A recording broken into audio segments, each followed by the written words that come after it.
Hey guys, welcome back to my YouTube channel. അപ്പോൾ വൈകുന്നേരം ആയപ്പോൾ എന്തെങ്കിലും ഉണ്ടാക്കി കഴിക്കാനൊരു കൊതി. അങ്ങനെ ഇലയുടെ ഉണ്ടാക്കാമെന്ന് വെച്ചു. ആട്ടമാവ് കൊണ്ടാണ് അപ്പം നമ്മൾ ഇലയുടെ ഉണ്ടാക്കുന്നത്. അപ്പോൾ എന്തെങ്കിലും കട്ടൻ ചായയുടെ എന്തെങ്കിലും ആവാമെന്ന് വെച്ചു. അങ്ങനെയാണ് ഇലയുടെ ഉണ്ടാക്കാമെന്ന് വെച്ചത്. ശർക്കര വെച്ചല്ല നമ്മൾ ഇലയുടെ ഉണ്ടാക്കുന്നത്. തേങ്ങാപ്പീരയും പഞ്ചാരയും കൂടി മിക്സ് ചെയ്താണ് ഇലയുടെ ഉണ്ടാക്കാൻ നോക്കുന്നത്. അങ്ങനെ ഇലയുടെക്കുള്ള മാവൊക്കെ പരത്തി തേങ്ങാപ്പീരയും പഞ്ചാരയൊക്കെ നല്ല വൃത്തിയായിട്ട് തേങ്ങാപ്പീരയും പഞ്ചാരയൊക്കെ ഇട്ട്, ഇവിടെ ഷുഗറുള്ളവരും ഉണ്ട്, എങ്കിലും എല്ലാവർക്കും തേങ്ങയും പഞ്ചാരയും മതി എന്ന് പറഞ്ഞു. എന്നിട്ട് നമ്മൾ ദോശ തവയ്ക്കകത്താണ് ഉണ്ടാക്കുന്നത്. പിന്നെ എൻ്റെ അനിയൻ വന്നിട്ടുണ്ടായിരുന്നു. അപ്പോൾ അവന് ഇത് വേണ്ടെന്ന് പറഞ്ഞു, ഇലയുടെ വേണ്ടെന്ന് പറഞ്ഞു. അങ്ങനെ ഞാൻ ജസ്റ്റ് മാവിനകത്ത് തേങ്ങാപ്പീരയൊക്കെ ഇട്ട് ദോശ തവയ്ക്കകത്ത് പരത്തിയിട്ട്, അതാണ് നിങ്ങൾ ഒരു സൈഡിൽ കാണുന്നത്. പിന്നെ കട്ടൻ ചായ അനത്താൻ വെച്ചു. അപ്പം ഞാൻ ഈ തിരയുന്നത് എന്തോന്ന് വെച്ചാൽ ഏലക്ക ഉണ്ടോ എന്ന് നോക്കുവാണ്.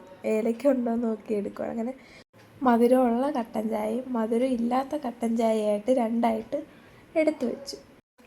പെട്ടെന്നിരുന്നപ്പോൾ തോന്നിയതാണ് ഒരു ഇലയുടെ ഉണ്ടാക്കാമെന്ന്. വെറും കട്ടൻ ചായ ആയാൽ എങ്ങനെ?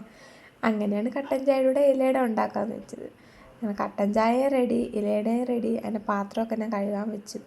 പിന്നെ എല്ലാവരും തിന്നുന്ന രംഗമാണ് നിങ്ങൾ കണ്ടുകൊണ്ടിരിക്കുന്നത്. എല്ലാവരും കൂടി ഒരുമിച്ചിരുന്ന് കഴിച്ച്. പിന്നെ ഇരുന്ന പാത്രമൊക്കെ കഴുകി വെക്കാറുണ്ടായിരുന്നു. അങ്ങനെ കഴുകിയൊക്കെ വെച്ച് ഒരുവിധം ജോലിയൊക്കെ കഴിഞ്ഞു. അപ്പം ഇന്നത്തെ വീഡിയോ ഇത്രയേ ഉള്ളൂ.